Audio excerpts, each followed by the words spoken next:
ఈరోజు తెలంగాణ జాగృతి జనంబాట కార్యక్రమంలో హైదరాబాద్ నగరంలో 4వ రోజు పర్యటన కొనసాగుతూ ఉంది.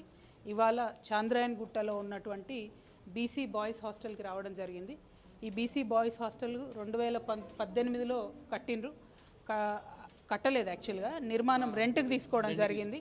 2018లో పిల్లలందరూ ధర్నా చేసి రోడ్డు ముందు కలెక్టరేట్ ముందు ధర్నా చేస్తే బీసీ బాయ్స్ హాస్టల్ రెంట్కి తీసుకోవడం జరిగింది. ఇక్కడ పరిస్థితి ఎట్లా ఉందంటే 11 రూమ్లు ఉన్నాయి. 11 రూమ్లలో 147 మంది పిల్లలు ఉన్నారు. అంటే ఒక్కొక్క రూమ్కి 18 మంది 20 మంది, కొంచెం చిన్న రూమ్లలో కూడా భయంకరమైన పరిస్థితుల్లో ఉండాల్సినటువంటి పరిస్థితి ఇక్కడ కనబడుతుంది. ఇంకొక వైపు స్టోరీ ఏంటంటే రెంట్కి తీసుకున్న ఓనర్కి 3 ఏళ్ల నుంచి రెంట్ ఇవ్వలేదు ప్రభుత్వం నుంచి. సో కొంచెం బేసిక్ రిపేర్స్ ఉన్నా ఏమున్నా కూడా ఆయన కూడా పట్టించుకొని చేసేటటువంటి పరిస్థితులు లేడు.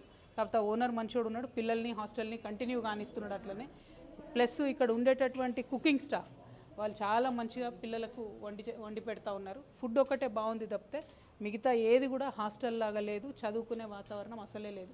చాలామంది గ్రూప్స్కి ప్రిపేర్ అయ్యే వాళ్ళు ఉన్నారు, చాలామంది రకరకాల కాలేజెస్కి వెళ్ళే వాళ్ళు ఉన్నారు. ఇప్పుడు మనం ఉన్నది కూడా లైబ్రరీ, ఒకటే ఒక ర్యాక్ ఉంది, ఎటువంటి వసతి లేదు, ఏమాత్రం ఒక పుస్తకం కూడా కాంపిటేటివ్ ఎగ్జామ్కి ప్రిపేర్ అయ్యేటట్టు లేదు.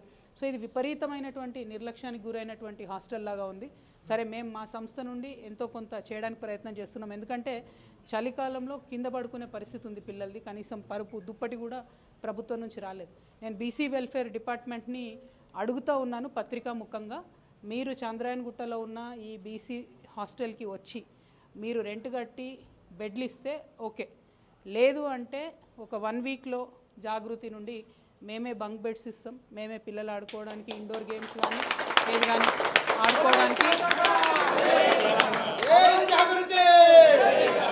ఆడుకోవడానికి క్యారమ్స్ కావచ్చు, చెస్ కావచ్చు, కనీసం బేసిక్ ఫెసిలిటీస్ కూడా లేనటువంటి పరిస్థితి ఉంది.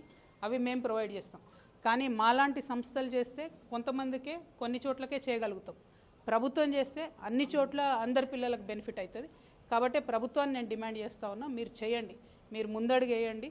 ఇక్కడ ఉన్న పిల్లల పరిస్థితి చూస్తే అయితే నిజంగా చాలా బాధాకరంగా ఉంది. మన పిల్లలైతే మనం ఇట్లాంటి హాస్టల్లో ఉంచుతామా అనే విషయాన్ని బీసీ వెల్ఫేర్ మినిస్టర్ గారు, ముఖ్యమంత్రి గారు ఆలోచించుకొని ఈ నిర్ణయం తీసుకోవాలి.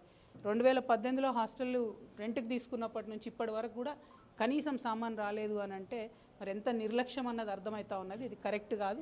బీసీ బిడ్డలు, పేద బ్యాక్గ్రౌండ్ నుంచి ఉన్న బిడ్డలు, వీళ్ళ కోసం ఖచ్చితంగా ప్రభుత్వం ముందడుగేయాలి, దిగి రావాలి. మీరు చేయకపోతే 1 వీక్లో మేము చేస్తాం. Thank you. జై తెలంగాణ, జై తెలంగాణ. Thank you.